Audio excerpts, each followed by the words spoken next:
Alright, so ignore the way I look. Also ignore how I sound because I've got a cold. And so I was cleaning out one of my closets and I found the rough draft to one of the letters that I had wrote to my Starbucks manager because I wasn't giving any 2-week notice. And this was like over a year ago, so have come and passed. Also, if there's any context or any story times or anything you want from my time of working there, anything that I list in this like letter, I have proof for, which I also told my district manager. I was like, I have proof for all of this. Anyway, continuing on. Okay. Dear Shayla, I don't think I'll get in trouble, but eh. Dear Shayla, this might be deja vu to you since everyone is leaving this way and more are going to quit this way, I'm sure of it. Today, May 6th, is my last official day. The reasons why I'm doing this with no 2-week notice are because your lack of communication with shift leaders, baristas, and other stores. We are not mind readers. You cannot expect people to just understand with zero communication. There have been multiple shifts where you could have avoided a tough time with simple communication. I know your shifts are the most annoyed, and it's not just 1 or 2, it is all of your shift leaders and all of your baristas from what I've heard. You're petty and avoiding behavior. When something doesn't go your way, the Shayla stare is what we all call that avoidant behavior. When we ask for something when we ask for something and you have no backbone to say something. Your lack of leadership for your team. You do zero uplifting and it seems like you don't give a shit for teamwork.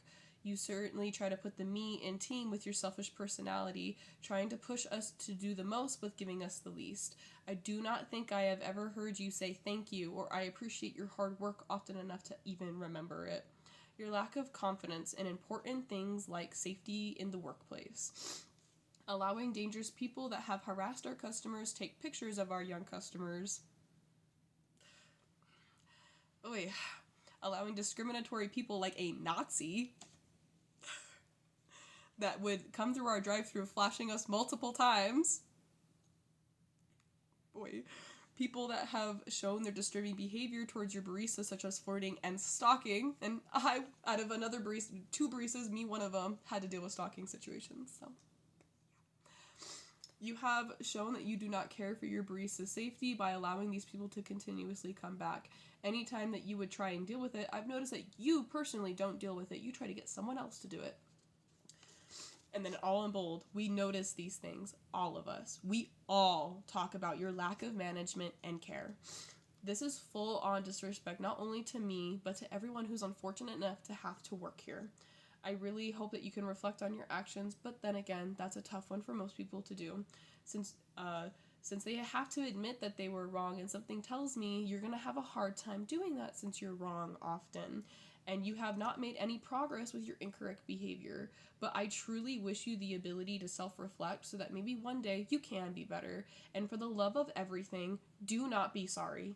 Be better. I heard that once at 15 years old at my first job. I've been holding on to that one, waiting for me to use it, and I did. So don't sit there and have a pity party. Get yourself up and do something better.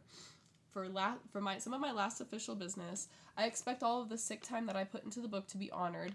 That is the least I get for having to deal with your bullshit. I expect my PTO check to come in a timely manner.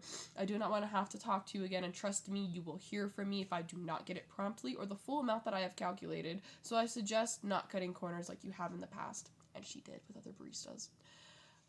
P.S. Hopefully sending this to John, the district manager at the time, will get your attention. You have had your chance to change on your own. And then I ended it with, fuck a rap battle. This is a long life battle with yourself. Kendrick Lamar. Literally quoted it like a fucking philosopher. But yeah, so that was my time. Yeah, so if anyone wants any story times or any photo evidence or proof of any of that, but I just found this relic and I love rereading it sometimes because I also have it saved on my computer and I'm like, ugh, I just love that big, like, bitch slap that I did to her because she truly deserved it. Like, and I think she's still working there. So I'm like, I don't know how she wasn't demoted or anything like that because I would have expected at least the entire store to be like, yeah, Erin was right. Because I had some people tell me that apparently everyone's reaction to it was like, oh yeah, no, Erin was completely right. Everything she said in that letter, yes.